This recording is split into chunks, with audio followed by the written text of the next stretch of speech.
Deuxième présentation du cours d'arithmétique.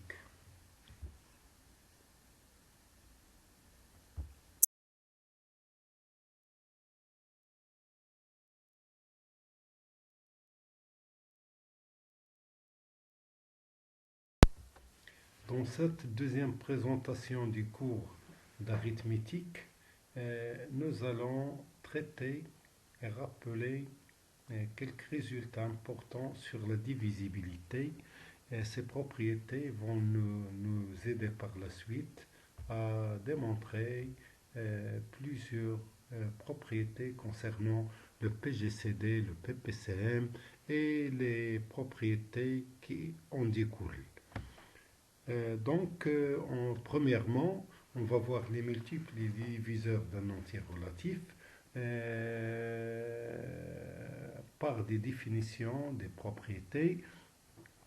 En définition, soit A et B deux entiers relatifs, A est des multiples de B s'il existe un entier relatif K tel que A est égal à K fois B. On dit aussi que B divise A et on écrit B divise par ce symbole qui n'est pas slash bien sûr, si seulement s'il existe un entier relatif K tel que A est égal à KB. Un diviseur de A est dit propre s'il est différent de 1 et de A.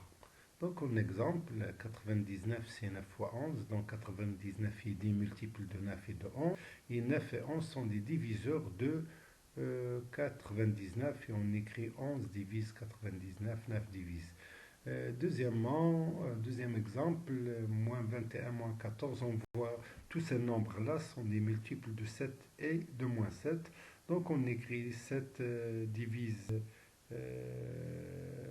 7, 7 divise moins 14, moins 7 divise 14, moins 7 divise 0, etc. Remarque, tout entier relatif est multiple de moins 1 et 1. Bien sûr, si on prend un entier relatif A peut toujours s'écrire sous la forme et sous la forme moins 1 fois moins 1. Donc on voit d'après la définition ici que moins 1 et 1 sont bien sûr des diviseurs de A. 0 est multiple de tout entier relatif. Donc 0 il s'écrit sous la forme 0 tout entier relatif quelconque. Donc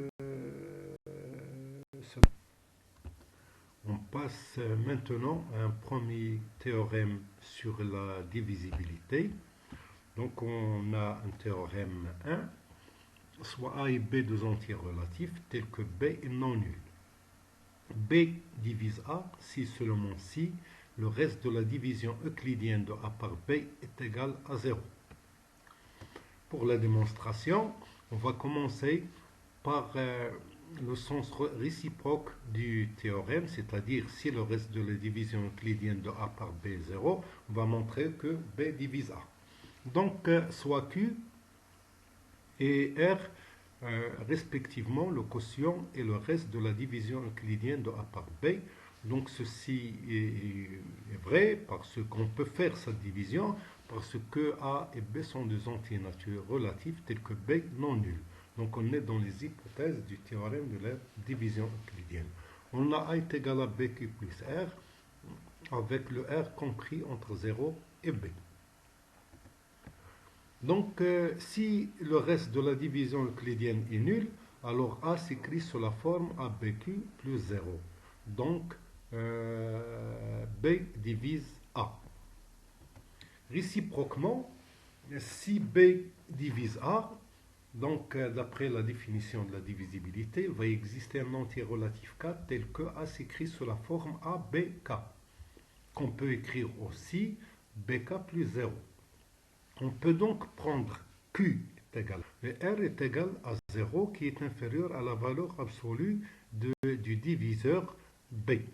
Or, d'après le théorème de la division euclidienne, le couple QR est unique parce qu'il vérifie les conditions du théorème de la division euclidienne. Donc, bien sûr, notre R est unique. On va voir maintenant un deuxième théorème sur la divisibilité. Théorème 2, soit A et B deux entiers relatifs. Si A divise B et B non nul, alors la valeur absolue de A est inférieure ou égale à la valeur absolue de B. Pour la démonstration, on a A et B deux entiers relatifs tels que A divise B et B non nul. Donc d'après la définition de divisibilité dans Z, il va exister un entier relatif K tel que B est égal à KA. En passant aux valeurs absolues, on a la valeur absolue de B est égale à la valeur absolue de K fois la valeur absolue de A. De plus, on sait que B est différent de 0, donc nécessairement la valeur absolue de K va être différente de 0. Donc cette valeur absolue doit être supérieure à 1 puisque c'est un entier naturel non nul. En multipliant ici par la valeur absolue de A, membre à membre, on va trouver valeur absolue de A inférieure ou égale à la valeur absolue de K fois la valeur absolue de A qui est égale à B, et c'est le résultat souhaité. On passe maintenant à un troisième théorème sur la divisibilité. Ce théorème comporte trois petites propriétés. La propriété 1, donc soit A et B et ces trois entiers relatifs. Premièrement, A divise A. Deuxièmement, si A divise B et B divise A, alors on aura A est égal à B ou A est égal à moins B, c'est-à-dire la valeur absolue de A est égale à la valeur absolue de B. Si B divise A et C divise B, alors C divise A. Pour la démonstration, on sait que A s'écrit toujours sous la forme 1 fois A. 1 fois A. Donc A divise A d'après la définition de la divisibilité. Si A divise B et B divise A, d'après le théorème 2 qu'on vient de voir, la valeur absolue de A est inférieure ou égale à la valeur absolue de B, et la valeur absolue de B est inférieure ou égale à la valeur absolue de A, ce qui signifie, d'après les propriétés de la relation d'ordre inférieur ou égal, qu'on a vu au début de la leçon, la valeur absolue de A est égale à la valeur absolue de B, c'est-à-dire que A est égal à B ou A est égal à moins B. Pour la troisième propriété, si B divise A et C divise B, alors on sait d'après définition de divisibilité qu'il existe un cas tel que relatif, tel que A est égal à KB, et un K' relatif tel que B est égal à K'C. En remplaçant ici B par sa valeur K'C, on va trouver que A est égal à K fois C. Et le produit de deux relatifs est un relatif, donc K' appartient à Z. Par suite, C divise A et c'est ce qu'on demande. On passe maintenant à un quatrième théorème. C'est un tout petit théorème, mais très utile dans la résolution de plusieurs situations que nous allons rencontrer par la suite, soit dans le calcul des PGCD, des nombres premiers, etc. Donc l'énoncé du théorème est le suivant, soit ABN trois entiers relatifs. Si n divise A et n divise B, alors pour tout entier U et V, on a n divise AU plus BV. Cela veut dire que si n divise A et B, alors n divise toute combinaison linéaire de A et B. Donc voyons que AU plus BV s'appelle combinaison linéaire des deux nombres A et B, à coefficient bien sûr dans Z. Pour la démonstration, on a A s'écrit sous la forme de A'N, tel que A' est un entier relatif, car n divise A. Puisque n divise B, alors il existe un entier relatif B', tel que B s'écrit sous la forme B'N. Donc, calculons cette somme-là pour U, V appartenant à Z. AU plus BV est égal. Donc si on multiplie ici par U, on multiplie ici par V et on fait la somme, puis on factorise par N, on trouve cette expression-là. Donc AU plus BV s'écrit sur la forme N fois quelque chose, ce quelque chose appartenant à Z.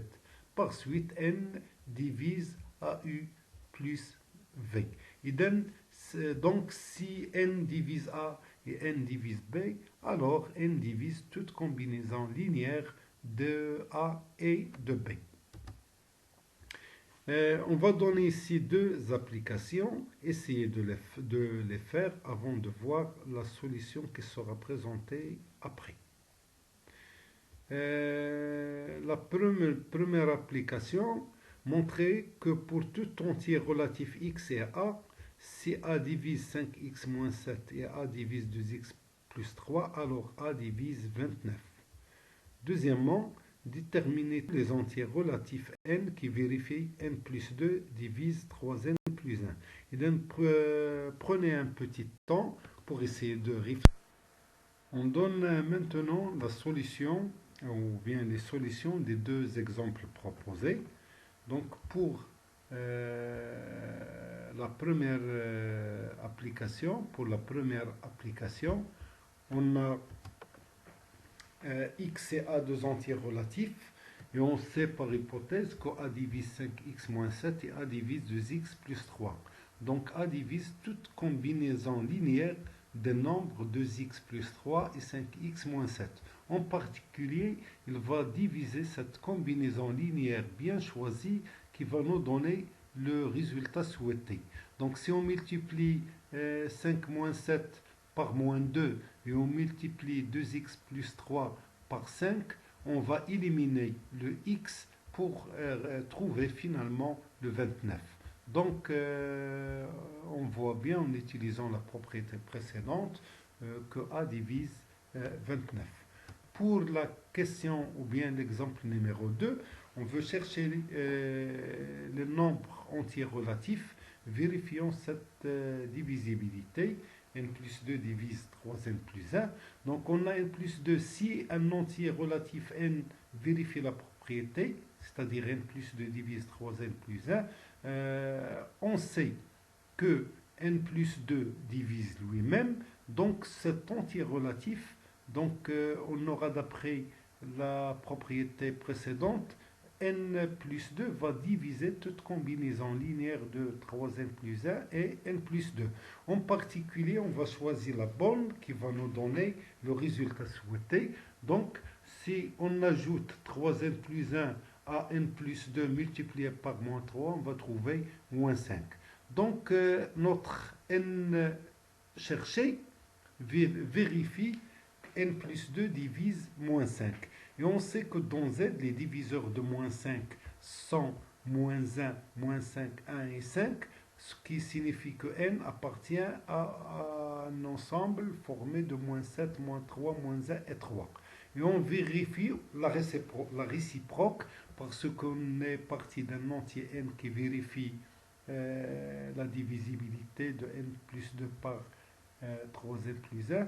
On a trouvé que n fait partie des éléments de cet ensemble, moins 7, moins 3, moins 1, 3. Donc on voit la réciproque élément par élément.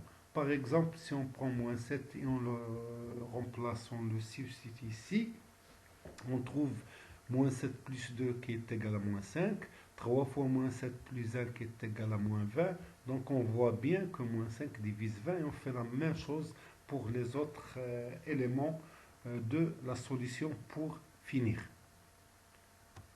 On passe maintenant aux ensembles de multiples et ensembles de diviseurs, vu leur importance dans la résolution et la démonstration des théorèmes, surtout les théorèmes qui concernent le PPCM et le PGCD.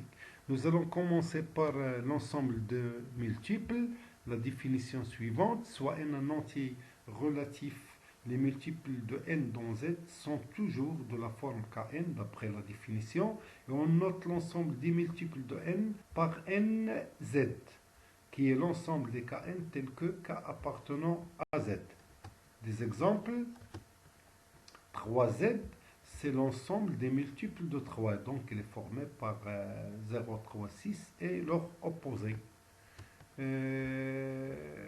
Deuxième exemple, 1Z, c'est l'ensemble Z lui-même, car l'ensemble des multiples de 1, c'est Z lui-même, tout entier relatif et multiple de 1. 0Z, c'est le singleton 0, parce que 0Z, c'est l'ensemble formé par les 0K qui est le singleton 0. On donne la remarque suivante. Pour tout entier n relatif, on a l'ensemble des multiples de n, nz, est égal à l'ensemble des multiples de moins nz. Donc en pratique, on utilise cette notation pour un entier naturel n. Donc au lieu d'écrire moins nz, on va utiliser la notation nz avec n un entier naturel. C'est l'utilisation ou bien c'est l'écriture qu'on va utiliser pendant toute la suite. On va passer maintenant aux ensembles de diviseurs d'un entier relatif, soit A et B deux entiers relatifs.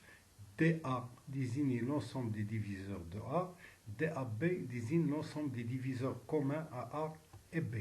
Exemple, l'ensemble des diviseurs de 1 sans moins 1 est formé de moins 1 et 1. L'ensemble des diviseurs de 4 formé des éléments moins 4, moins 2, moins 1, 1, 2, 4. L'ensemble des diviseurs de 6, c'est moins 6, moins 3, moins 2, moins 1, 2, 3, 6. L'ensemble des diviseurs communs à 4 et 6 est formé des éléments moins 2, moins 1, 1, 2. On rappelle que deux ensembles A et B sont égaux si seulement si l'un est inclus dans l'autre. C'est-à-dire, si A et B sont deux ensembles, A est égal à B, équivalent, A est inclus dans B et B est inclus dans A. Ce rappel va nous aider à démontrer des égalités ensemblistes que nous allons rencontrer. Quelques remarques sur l'ensemble des diviseurs.